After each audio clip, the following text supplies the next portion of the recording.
Cheap ways to look expensive. Hey there. So I don't know about you guys, but I know that when I step out the door wearing something that I feel good in, my confidence is awesome for the day. And as much as I would like to buy anything that I want, sadly, it's not the case. So I've got some little tips to freshen up my wardrobe that I thought I'd share with you, and they're really cheap ways to make things look expensive. Number one, the perfect white tee. So the first one is a basic and super underrated essential. So it's a white crew neck t-shirt.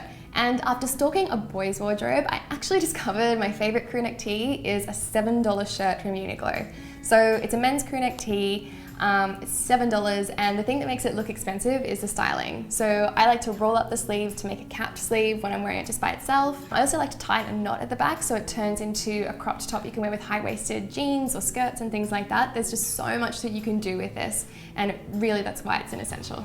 Number two, statement jewelry. I used to be of the philosophy that I needed to save up and only buy like real pieces of jewelry, but that's totally gone out the window now, and I love statement pieces of jewelry. At the moment, I'm really into heavy necklaces. They can take that humble white crew neck tee and make it just a little bit more fun, or you can tuck it underneath your collar, and it just makes that professional look a little bit edgier. Things that make costume jewelry look expensive are firstly the settings. So just get in there and have a look at them and make sure that, you know, beads and pretend stones and things like that aren't going to go falling out. Secondly, that the jewelry is plated or stainless steel or something like that. Don't buy anything that's like spray painted gold. You'll be able to tell because it's a bit dull and you can scratch it really easily. And last but not least, it's good to get things that relate to what's in trend or on the runway right now. Do not buy a knockoff. That definitely is not cool.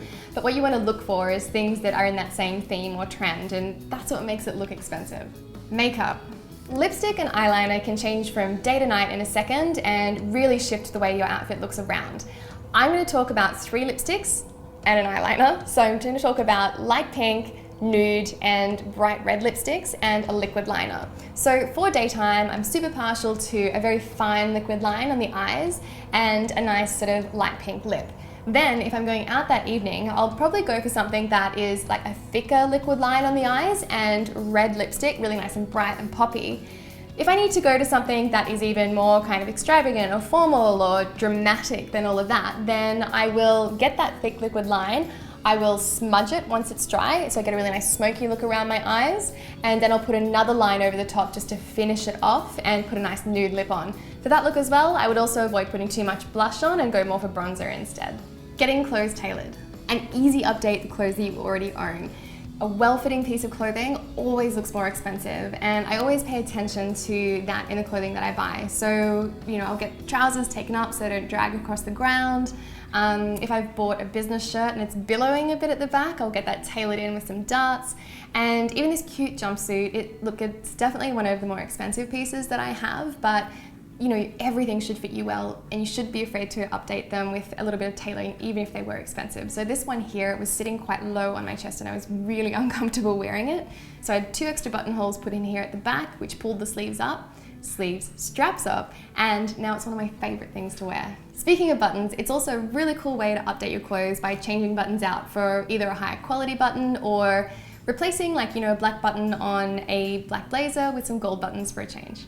Removing stains and smells. Stains always make clothing look cheap, and doesn't matter how expensive it is. So something I've found that helps out with this is mixing a little bit of nappy sand with water to create a paste, putting it on the stain, leaving it overnight, and then throwing it through the wash. Of course, be careful if it's made from a delicate material.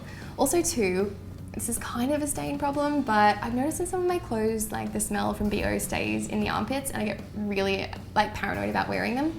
I found out that that's actually a bacteria, and vinegar gets rid of it. So white vinegar, 2/3, 1/3 water, spray it on, leave it for half an hour. Don't spray it on while it's on your body. A piece of clothing is off somewhere. Throw it through the wash and that should get rid of it. I know this isn't a lot about buying lots of new things, but I just think there's so much that you can do with what you already have in your wardrobe. And for me, I get as much of a rush from, you know, freshening my wardrobe as I do from buying something new. So I hope this has been helpful. Please help me out too. I'd love to know what you do to freshen up your wardrobe and get on trend with the things that you already have in your wardrobe. Put it in the comments below. If you like this video, please subscribe, and I'll see you next time. Don't forget, do everything before you're ready. Bye.